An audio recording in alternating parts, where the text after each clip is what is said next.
para la siguiente exposición, que se trata del tema de la optimización del desarrollo radicular de plantas en vivero.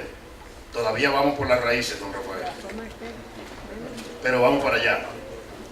Para esta exposición nos vamos a la madre patria y tenemos con nosotros aquí un invitado especial, el doctor José Jorge González, que viene del Instituto de Hortofruticultura Subtropical y Mediterránea. Apunten el nombre. Y también del Consejo Superior de Investigaciones Científicas de Málaga. El doctor González es ingeniero agrónomo de la Universidad Politécnica de Madrid hace 28 años. Y es doctor en Ingeniería Agronómica de la Universidad de Córdoba. En el 2005 se incorpora como titulado superior especializado del Departamento de Fruticultura Tropical en Mallorca. Desde entonces ha participado en varios proyectos de investigación y en programas de conservación y evaluación de germoplasmas de aguacate, mango, cherimoya y otras especies tropicales. Así que demos la bienvenida al doctor José Jorge.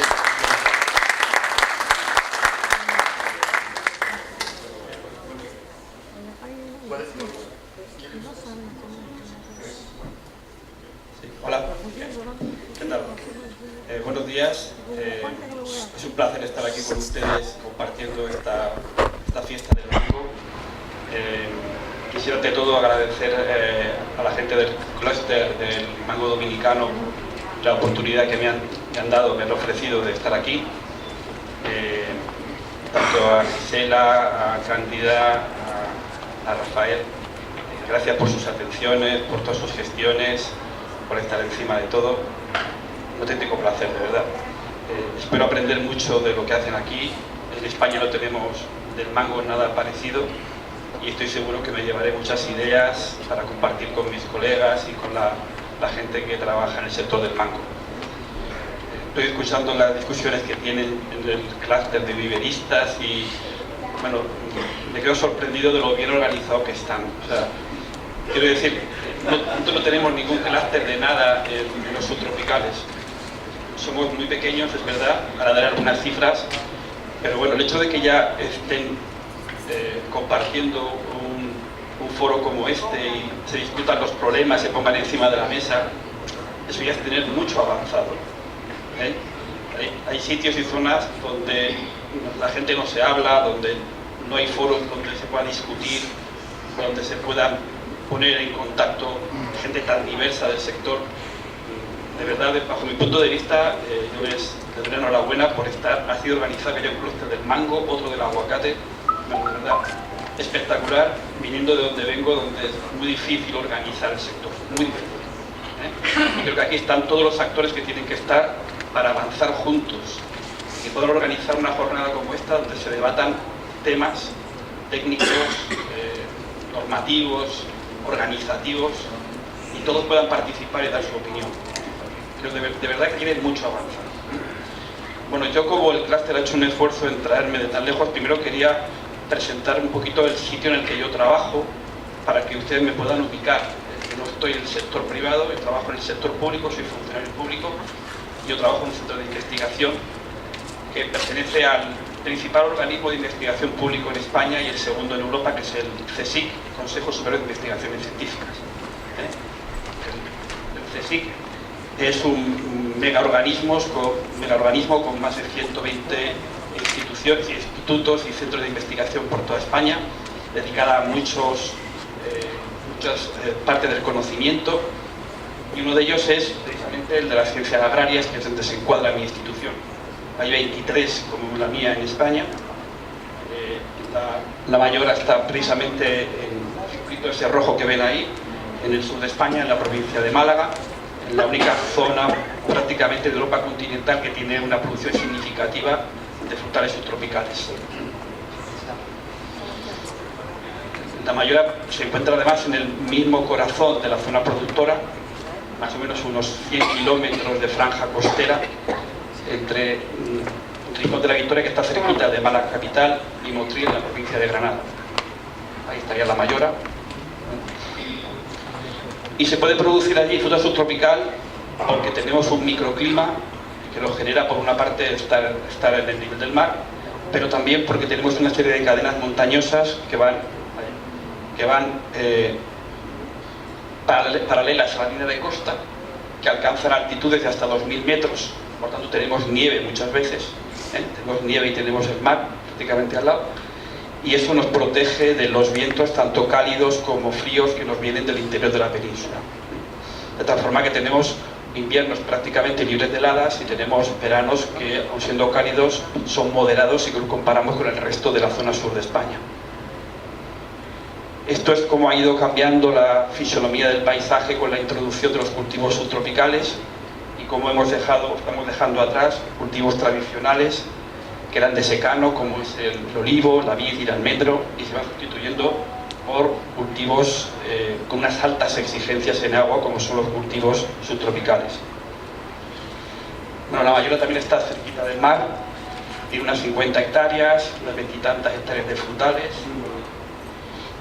Desde hace unos años somos un instituto mixto con la Universidad de Málaga y colaboramos con muchos centros de investigación en España, y entre ellos los de la Junta de Andalucía, que es el organismo, el gobierno autónomo de la región en la que estamos nosotros, que es Andalucía.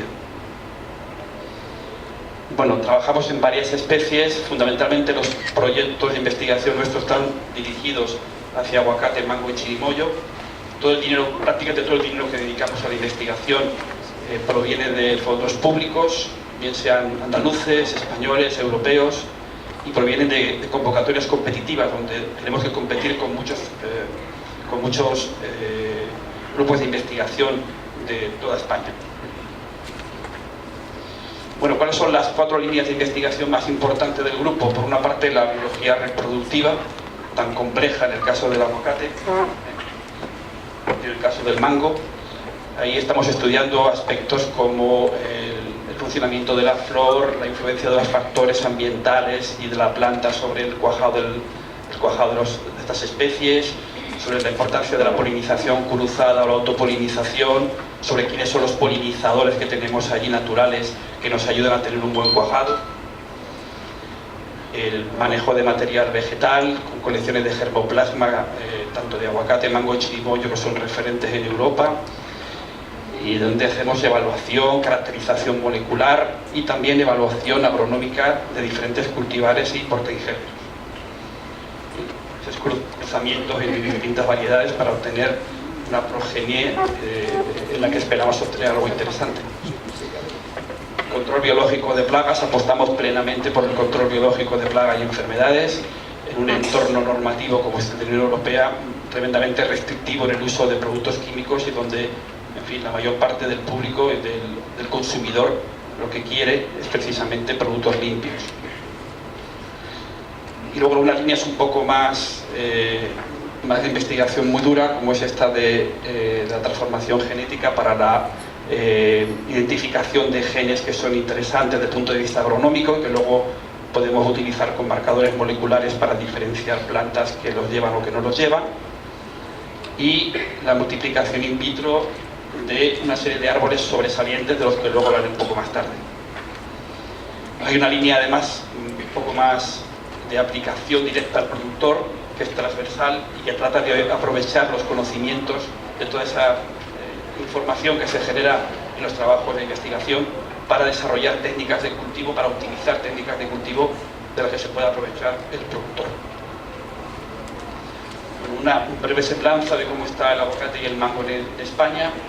Son cultivos relativamente recientes, muy jóvenes. En el caso del aguacate, el despegue comercial fue aproximadamente hace unos 50 años, menos de 50 años. Actualmente estamos en unas 10.000 o 10.500 hectáreas aproximadamente.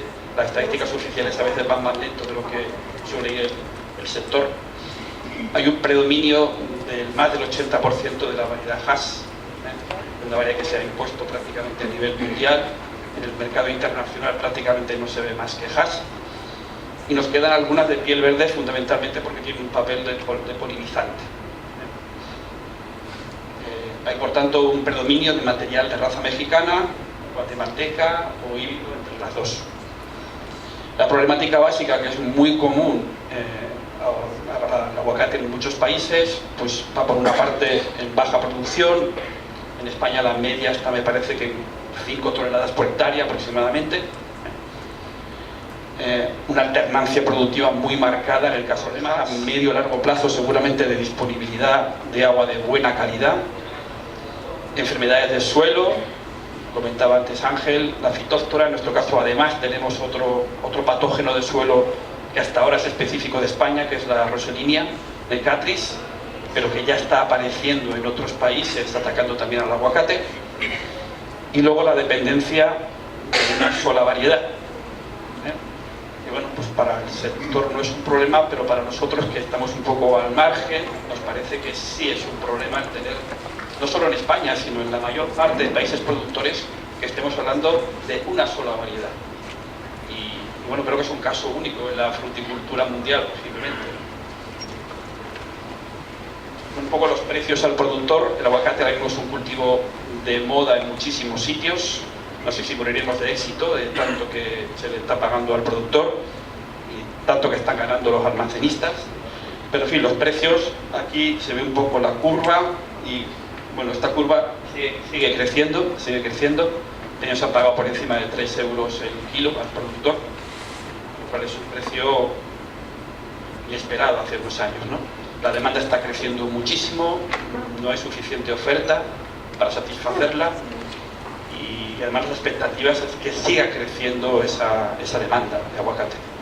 Ha calado entre la gente el que es un producto beneficioso para la salud, entra dentro de las dietas sanas y eso está pegando un tirón terrible en toda la demanda de aguacate a nivel mundial. Muchos países que todavía están por incorporarse. En Europa la media de consumo es medio kilo por persona y año. Estamos hablando de un mercado potencialmente enorme.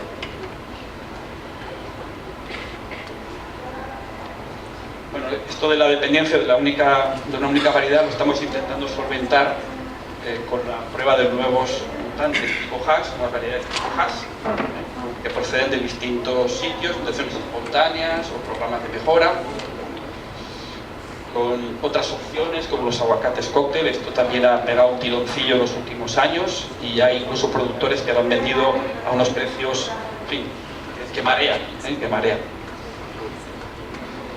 Y en España, desde nuestro instituto, que no somos comercializadores ni somos productores, estamos intentando un poco lanzar la idea de que, bueno, que la producción española tiene sus ventajas por la proximidad a los mercados de destino, y porque hay muy poca presión hasta ahora de plagas y enfermedades, y somos un mercado casi de nicho. O sea, estamos hablando que España representa menos del 10% del consumo de aguacates en Europa, y por tanto creo que podemos optar a ser una producción de nicho. Posiblemente a medio o largo plazo pues habrá que pensar en una producción prácticamente orgánica o casi orgánica. Cada vez hay más actores que se están incorporando y que pueden modificar el mercado en muy poco tiempo.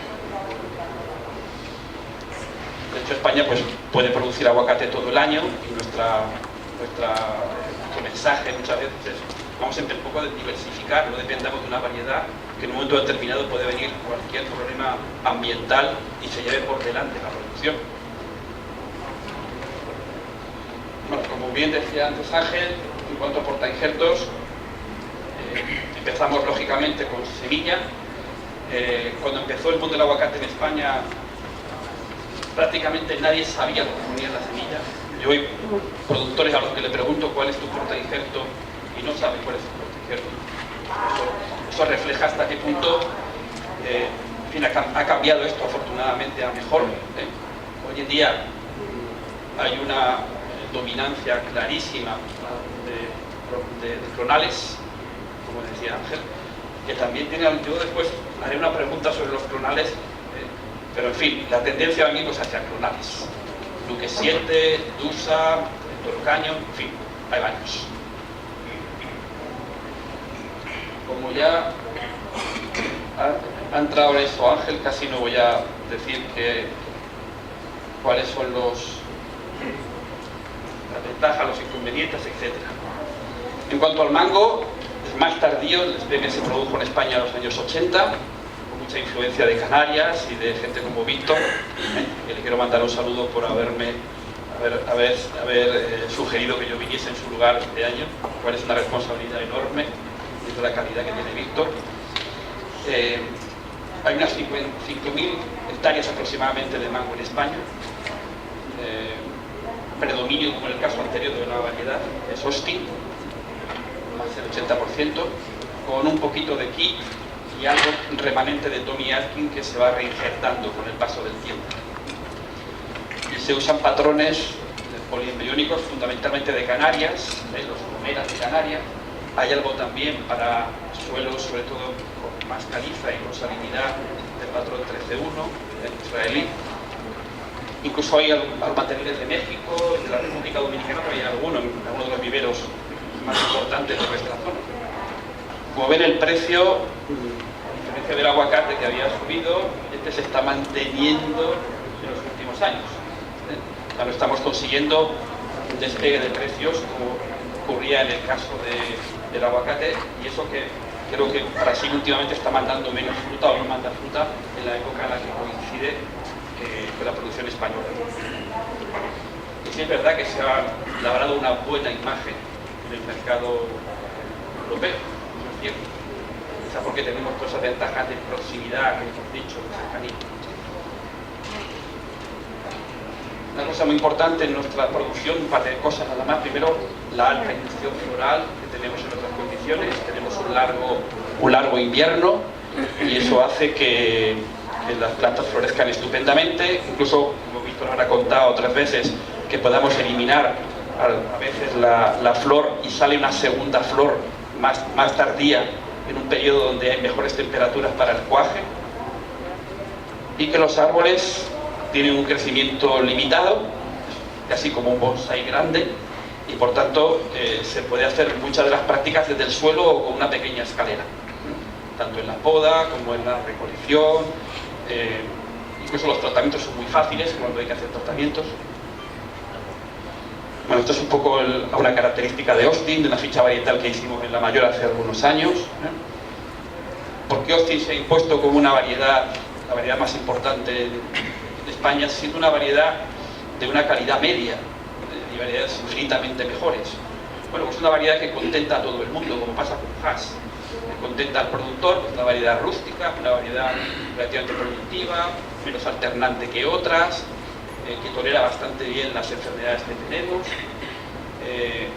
que luego además se recoge dura, aunque ya viene de color, pero se recoge dura, por lo cual también tenemos un tiempo de logística para la distribución por Europa, y bueno, en comparación con lo que llega por barco de otros sitios, pues es algo mejor. Entonces hablo de los patrones que hemos comentado, gomera 1, gomera 3, y algunas de las plagas y enfermedades. Entonces hemos tenido un tiempo donde hemos estado prácticamente libres de plagas y enfermedades en mango, pero nos van llegando poco a poco. Curiosamente, algunas de ellas tan peligrosas como la malformación, de la que antes hablaba Ángel, la malformación en la escoba de brujas, efectivamente, pues esta la estudiamos con el grupo de microbiología de la Universidad de Málaga y detectamos que había como 3 especies diferentes y habían entrado por lo menos 5 veces distintas, posiblemente como consecuencia de que la gente se ha llevado varetas con ella en su maleta y las ha introducido de manera ilegal. Bueno, evidentemente este sector en España no se habría desarrollado como lo ha hecho si no fuera porque detrás existen los viveros. Viveros que han producido toda la planta que se ha ido plantando allí, que siguen produciendo planta. Este año me comentaban los dos viveristas importantes que puede haber la producción de 1.500.000 plantas aproximadamente. Y evidentemente si no está el vivero detrás, si no está el sector viverístico detrás, no puede haber un buen desarrollo. Muchas veces yo creo que olvidamos hasta qué punto el sector viverístico es importante. Nos deslumbra pues la producción en campo, nos deslumbran los almacenes, la venta de la fruta, pero evidentemente si no está detrás el sector viverístico trabajando de una manera seria y profesional, al final no tenemos un sector que pueda crecer en condiciones, que pueda tener plantas de calidad, que pueda enfrentarse a los problemas del día a día. Desde luego, el sector viverístico, vivimos en España y creo que en más países, colabora en forjar la imagen y el prestigio de una zona productora. A veces los viveros son emblemas de una determinada zona. En España nuestros viveristas exportan bastante planta a otros países del Mediterráneo. Y muchas veces fuera de España suena el nombre de los viveros y eso creo que también crea una marca de país, una imagen de país. Los viveros son como los hábitos de fútbol. Mientras todo va bien, nadie se acuerda de ellos. Pero cuando van mal las cosas, parece que la culpa siempre es del vivero. La culpa es del vivero. Un aspecto importante es que los viveros suelen ser muy ágiles en el movimiento de material vegetal, suelen introducir, suelen a veces evaluar, suelen conservar material vegetal y muchas veces aparte de eso también ofrecen asesoramiento técnico, por lo menos en España. Bueno, y en más países, pues yo las páginas web que veo enseguida te dan la posibilidad de asesoramiento técnico. A mí me gusta siempre decir que para que un vivero funcione tiene que haber al menos 4 cosas: orden, limpieza, planificación, sanidad, que decía antes Ángel. Creo que no nos cansaremos de repetir todo esto. Y bueno, y en España, por volver a repetir la idea, sector viverístico concentrado en pocas empresas, profesionales serios y larga experiencia exportadora, por tanto responsable del boom del crecimiento del sector, de sectores subtropicales en el sur de España. Respecto al material vegetal es importante tener claro quién es el propietario. He puesto esto porque hace poco hubo un problema con un vivero de nuestra zona porque otro vivero lo demandó por estar usando plantas que eran de una variedad certificada en Europa y él no pagaba los royalties. O sea que mucho cuidado con estos temas de la propiedad de los materiales vegetales porque puede crear muchas veces conflictos y a veces sin que uno sepa que se está saltando la norma. Muy bien, evidentemente para propagar plantas lo primero de lo que tiramos es de la semilla. En el caso del mango tenemos la suerte de tener los poliembriónicos y en nuestro caso nos pasó lo mismo que con Ángel. Nos planteamos, esta sería la siembra, estas serían las varias plantas que salen de la semilla. Y la pregunta que hicimos fue, la gente cree que está clonando la planta madre, a ver si resulta que la planta que elige el viverista es el que procede del cruzamiento sexual.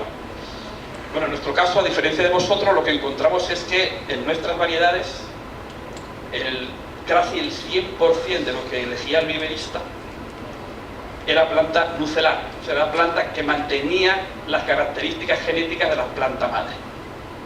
Y que había un poquito, es verdad, había un porcentaje pequeño que posiblemente eso nos ayuda a tener un poquito de diversidad en el campo. Pero en el caso nuestro, por lo menos, casi el 100% eran plantas nucelares. Bueno, de estas plantas nucelares, normalmente nosotros lo que hacemos es escoger solamente una. Hay viveros que escogen más de una, pero casi en todos los que yo conozco lo que hacen simplemente es quedarse con la planta más vigorosa y con aquella que tiene menos problemas de curvatura, en la unión entre el tallo y la raíz, que es algo que ocurre frecuentemente en los poliembriónicos. En aguacate, para patrones de semilla y para la planta nodriza que decía antes Ángel, que se usaba para los clonales. Bueno, yo esto me lo salto porque todo esto lo ha comentado él. Bueno. Tanto mango como aguacate son semillas o especies con semillas recalcitrantes, lo cual significa que no podemos desecarlas mucho para conservarlas, como se hace con otras especies. En el caso del aguacate, por lo menos en las variedades mexicanas y en las variedades guatemaltecas, sí es verdad que podemos guardarlas en frío durante unos meses, en bolsas cerradas y normalmente con algún tipo de desinfectante que lo acompañe. Esto es importante porque en el caso de aguacate, por ejemplo, es muy frecuente tener alternancia, años donde uno tiene muchas semillas y años donde no tiene ninguna semilla. Y esto, el poderla guardar durante un año, unos meses, te da un poco de flexibilidad a la hora de decir, no me quedo sin semillas al año que viene. Sí es importante la desinfección, de esto creo que es obvio hablar. En el caso de aguacate hay un protocolo ya establecido en los años 50 en la Universidad de California para tratamiento contra fitóptora en baños de agua caliente con un rango de temperatura muy estrecho, unos 30 minutos aproximadamente. Estas son diferentes formas de tratar la semilla para favorecer el que haya un adelanto en la germinación y también en la homogeneidad de los lotes. Si no, pasa eso. Tenemos semillas que nacen, otras están allá arriba, otras no han nacido, otras no nacerán en 2 meses. Importante repetir, árboles seleccionados, o sea, la garantía de las semillas, tener un proveedor de garantía. Lo ideal sería, como decía Ángel perfectamente, que el vivero tenga su propio suministro de planta y su propio suministro de vareta en las condiciones que él ha dicho que es perfecto. Pero en fin, tienen que ser árboles seleccionados por su adaptación al ambiente. Alguien ha comentado que el vanilejo se usaba aquí precisamente por eso. Porque tenga también efectos positivos en la variedad, supervivencia en episodios extremos, buen comportamiento en suelos problemáticos. Hay una diversidad de ambientes en donde tenemos que escoger planta para cada uno de ellos. Plantas madres homogéneas, identidad garantizada. Un comentario de, por ejemplo, cómo se han hecho en España selección de patrones. ¿En qué condiciones? Por ejemplo, en Canarias se hicieron por su tolerancia a Phytophthora cinnamomi en fincas que estaban infectadísimas de Phytophthora. Eso lo hizo la doctora Luisa Gallo hace algunos años. En Málaga, en La Mayora, se han hecho por productividad. Nuestras plantaciones en La Mayora son todas de semilla, lo cual quiere decir que hay una enorme heterogeneidad. Y como ahí se sabe la historia productiva de cada uno de los árboles, hemos podido identificar árboles que tenían mucha más producción que el resto. O los portainjertos que proceden de la selección para tolerancia a Roselinea. O selecciones de viveros comerciales, de viveros que han hecho su propia selección de sus clientes en plantaciones donde ha habido mortandad de árboles y ha habido alguno que ha sobrevivido cuando los demás han muerto. Esa es otra estrategia de selección de árboles en campo. Esto es un ensayo de portainjertos que se está haciendo en Málaga y fíjense la diferencia entre el topa-topa de semilla y la selección que hicimos en La Mayora por alta productividad, que está prácticamente en los niveles de Duque 7 a nivel de producción, que era uno de los que comentaba Ángel. Bueno, precisamente entre los materiales que hemos identificado con tolerancia a Roselinea, hay algunos que proceden de la colección de material local. Hace algunos años, compañeros de La Mayora fueron a seleccionar árboles sobresalientes en distintos parques y jardines de la ciudad de Málaga. Y esa colección se guardó en La Mayora.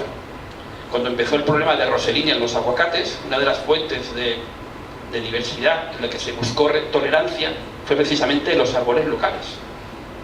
Y de ahí se han encontrado al menos 3 cuyos hijos tienen tolerancia a Roselinea. Así que esa es la importancia de conservar la diversidad. Aquí tenemos en campo. Es una selección diferente, es una selección para obtención de materiales con tolerancia a salinidad, que es otra de los retos que nos va a llevar en el futuro. Ahí ven a la izquierda sin sal, a la derecha con sal, y como algunos sobreviven bastante bien. En el caso del mango, también tenemos una selección que es Daisy, que se presentó en el simposio de mango que hubo aquí hace unos años. Un árbol que lo mismo, sobrevive al frío. Murieron todos los demás en una zona con mucho frío. Murieron estos, todos, excepto este, que fue el que quedó. Bueno, veo que me he pasado ya en el tiempo y todavía no he llegado a lo que quería. Bueno, el caso... Sí, bueno. Bueno, voy a seguir un poco más. Evidentemente, cuando hablamos de calidad de raíz, no solo hay que pensar en las raíces que tiene que tiene la planta que uno compra, sino la calidad genética que tiene. Eso lo ha dicho Ángel muchas veces. Si yo planto algo, es importante no solo que la planta me sobreviva en campo, que reaccione bien, sino que me aporte cosas, que me aporte productividad, que me aporte un vigor, que me aporte una tolerancia al ambiente que sea, que me aporte tolerancia a enfermedades del suelo, que sea capaz de sobrevivir con agua de mala calidad, etc. Y eso es lo importante, tener patrones que tengan esas características. Cuando vamos a plantas de vivero, lo primero que hacemos es pensar que estamos reduciendo el volumen del cultivo, normalmente rellenando contenedores impermeables, y que hay una escasa oportunidad de modificar a posteriori las propiedades físicas. Por lo tanto, para producir planta de vivero no podemos usar cualquier medio. La raíz no tiene manera de escaparse de ahí. Y si nos equivocamos en la parte química, la podemos corregir con la fertilización, pero si nos equivocamos en la parte física del sustrato, no hay manera de ir para atrás. Tenemos que empezar de nuevo. Por eso, la elección del sustrato o de la mezcla de sustratos es una de las claves, o de los elementos claves que hay en un vivero. ¿Qué diferencia normalmente los sustratos del suelo? Pues la porosidad. Lo que hacemos nosotros es meter mucha más porosidad en el contenedor. En un suelo puede haber 50% de porosidad, y en los sustratos, en algunos, estamos hablando de más del 90% de porosidad. ¿Por qué? Porque lo que queremos es que nuestro sustrato aporte aire y aporte agua a la raíz que nos vamos a poner ahí. Y por tanto hay una gran importancia en el equilibrio entre estas dos cosas, entre el agua y el aire. De tal forma que se considera que el óptimo sería entre un 20 y un 30% de aire y un 20 o un 30% de agua fácilmente disponible. No podemos usar sustratos que retengan mucha agua, porque eso va en detrimento de un aspecto fundamental tanto en mango como en aguacate, que es la aireación de la raíz. Y pensemos que estamos usando un contenedor impermeable la mayor parte de las veces. También es importante otros aspectos, por ejemplo la granulometría, que está relacionada directamente con la porosidad y con el contenido de aire y de agua que estamos poniendo en el contenedor, la densidad aparente, la estabilidad física de lo que estamos poniendo. Hay sustratos donde tú comienzas con unas propiedades determinadas de aireación y de retención de agua, y cuando pasan unos meses empiezas a aumentar y a desecar el sustrato, empieza la raíz a crecer, cambian las propiedades físicas. De tal manera que muchas veces tú te encuentras con un sustrato que está totalmente anegado en el agua, que el agua no percola, que el agua no drena bien, y es como consecuencia del cambio en las propiedades físicas del sustrato. ¿A qué se debe eso? Pues a que hay sustratos que tienen más tendencia que otros a la contracción, y por otra parte a la heterogeneidad de las partículas que tenga el sustrato. Cuanto más heterogéneas sean esas partículas, más fácil es que las más finas vayan ocupando los poros de las más gordas. Por lo cual al final tenemos un sustrato que se ha colmatado y en el que ha habido un cambio en la velocidad de agua y en la permeabilidad. En cuanto a las propiedades químicas, pues básicamente pH, salinidad, intercambio catiónico que nos permite tener una cierta reserva de nutrientes, y sobre todo que haya una mínima velocidad de descomposición, que si yo pongo un sustrato, aquello no empiece a cambiar como consecuencia de que se está compostando o que hay una serie de reacciones en ese sustrato, porque el sustrato no es un sustrato estable, sino que es un sustrato que todavía puede evolucionar y que lo hace en el periodo que dura el crecimiento de la planta en contenedor. ¿Qué es lo que se busca en un sustrato? Básicamente que esté libre de patógenos y sustancias fitotóxicas, que sea reproducible, o sea, no tengamos que estar cambiando el manejo cada vez que ponemos un sustrato nuevo, que haya disponibilidad y bajo coste. Digo eso porque muchas veces uno comienza con un sustrato y después desaparece del mercado porque se lo han llevado para producción energética o cualquier cosa, y eso significa un trastorno en los protocolos del vivero, que debe tener un protocolo muy estable, que sea fácil de manejar, de rehumectar y de desinfectar, y que sea resistente a cambios físicos y cambios químicos. ¿Qué se emplea normalmente por ahí en el mundo en cuanto a medios de cultivo? Pues la tierra, todavía sigue siendo un elemento importante, tierra de cultivo en muchos sitios. Mucho cuidado con tierras arcillosas. Es preferible que la tierra sea franca o franca arenosa para evitar estos problemas que estamos hablando de anegación del sustrato. Y, por supuesto, necesidad de desinfección y de eliminar elementos gruesos. Las turbas, aunque hay una enorme variabilidad en cuanto a turbas,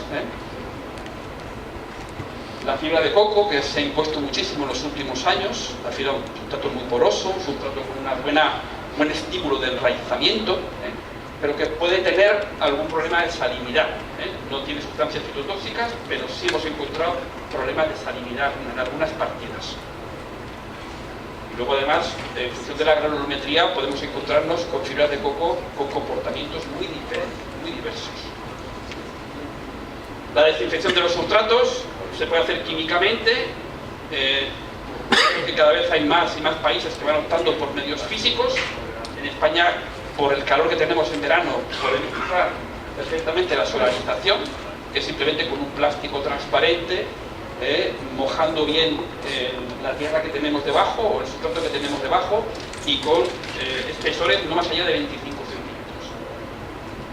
Luego, por supuesto, la caldera de vapor, que también se ha impuesto en muchísimos sitios. Otra línea de trabajo en respecto a sustratos es el uso de residuos locales compostados. Debido a que las turbas, fundamentalmente, que es el elemento, yo diría que es fundamental en la mayor parte de planta de contenedor en el mundo, está teniendo problemas medioambientales el extraer turbas. Se está yendo, o hay un mensaje desde distintos organismos hacia sustituir la turba por productos locales, por productos elaborados o transformados a partir de residuos locales. Pueden ser agroforestales, agrícolas, urbanos. Aquí traigo un ejemplo de un vivero ornamental y forestal que se hizo en Andalucía, utilizando distintos residuos urbanos. En este caso, bien sean residuos sólidos urbanos, de plantas de depuradora, etc. Residuos de poda, por ejemplo, de jardines. En esta línea hicimos hace algunos años un trabajo de investigación promovido por las empresas que fabrican guacamole en Andalucía. Ellos tienen un problema con sus residuos, con los frutos de aguacate, con los huesos, con la piel del aguacate. No sabían qué hacer con eso. Nos pasaron la pelota a nosotros y dijimos, bueno, vamos a empezar a ver si se puede compostar este resto. Hicimos un compostaje utilizando restos de jardín, que había muchísimos en la Costa del Sol. Empezamos con una proporción baja de guacamole, puesto que no sabíamos cómo iba a reaccionar el producto en el compostaje. La verdad que fue bastante bien. Y bueno, encontramos que las plantas testigo, las que usábamos el preparado comercial, iban peor que las plantas con el compost que elaboramos nosotros. De hecho, cuando después ya las pasamos a plantas a contenedor más grande y sustituimos la turba por el compost, no tuvimos diferencias entre plantas de un tipo y plantas de otro. Luego ya nos animamos, pusimos mucho más compost, pusimos mucho más guacamole, restos de guacamole. Aquello seguía yendo bien, en el caso del aguacate.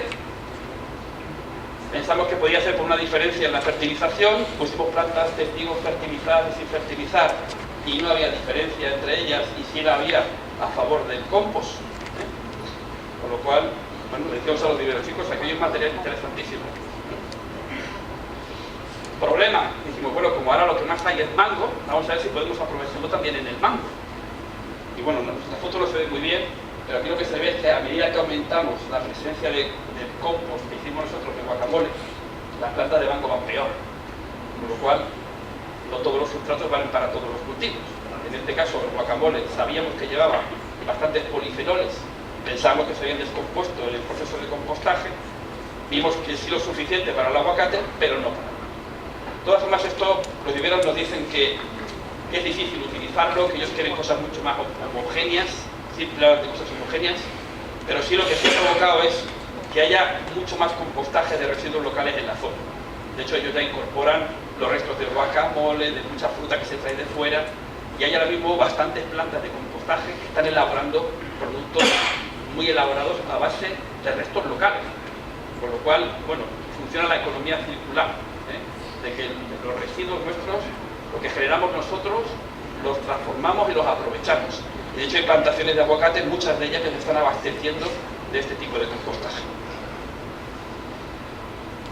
Bueno, aparte, las raíces, aparte de la longitud y la superficie o el diámetro, es también muy importante ver qué pasa con aspectos como los meristemos o las ramificaciones.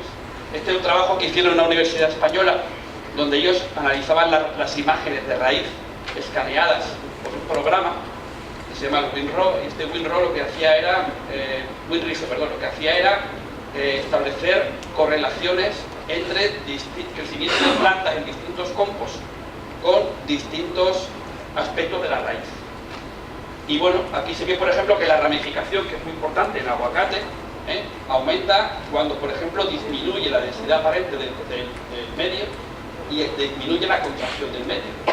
Y que también desciende cuando el compost, cuando el contenido total de carbonato aumenta, lo cual indica la importancia de tener elementos de origen vegetal dentro del sustrato en el que ponemos la planta de aguacate para que haya ramificaciones, ya que el aguacate no tiene pelos radiculares y depende de los meristemos, del número de meristemos para la absorción tanto de plantas como de nutrientes.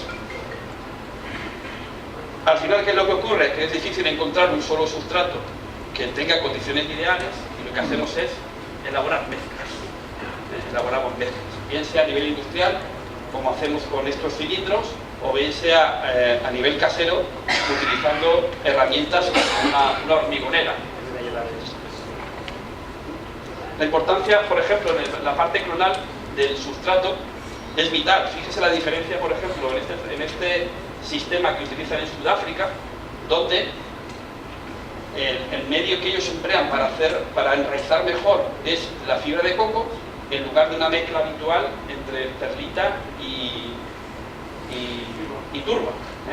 O sea que muchas veces el enraizamiento en este tipo de propagaciones tan específicas depende muchísimo de cuál sea el medio que uno utilice. Y respecto a los contenedores, ¿qué busca el viverista? Aislamiento de cada planta, facilidad de manejo, optimizar tiempo y espacio, estandarización. Y hay muchos tipos, ¿no?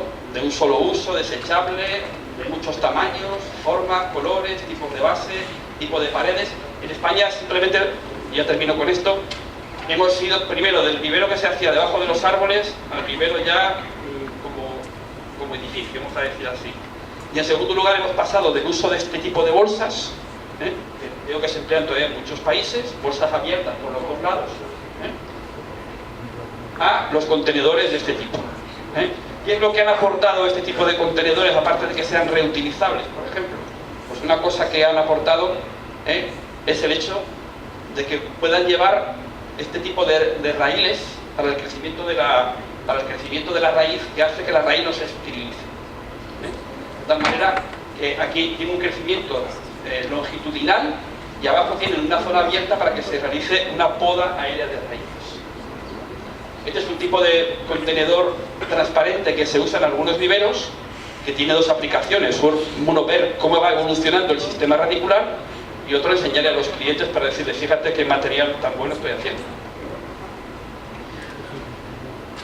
Bueno, y para tamaños habituales en nuestras condiciones, para plantas más o menos de entre metro, metro 20 de altura, estamos usando diámetros entre 16 y 20 centímetros, profundidades o alturas entre 35 y 50, y volúmenes entre 6 y 12 litros, equivalente más o menos a entre 2 y 3 galones. Son otros modelos que están saliendo en el mercado, donde, como ven, intentan que haya mucha más aireación en todas las paredes. Y ya está.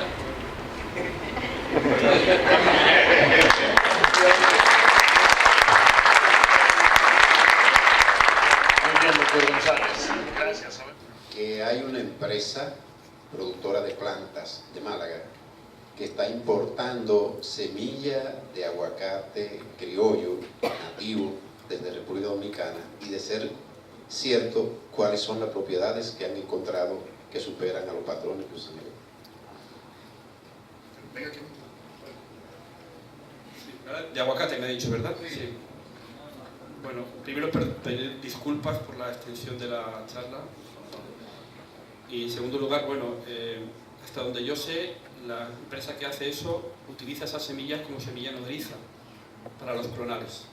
No las utiliza como patrón directamente, sino únicamente como vehículo para injertar el patrón clonal que quieren propagar y aplicarle el método de etiolación y aplicación de hormonas que comentaba también antes mi colega.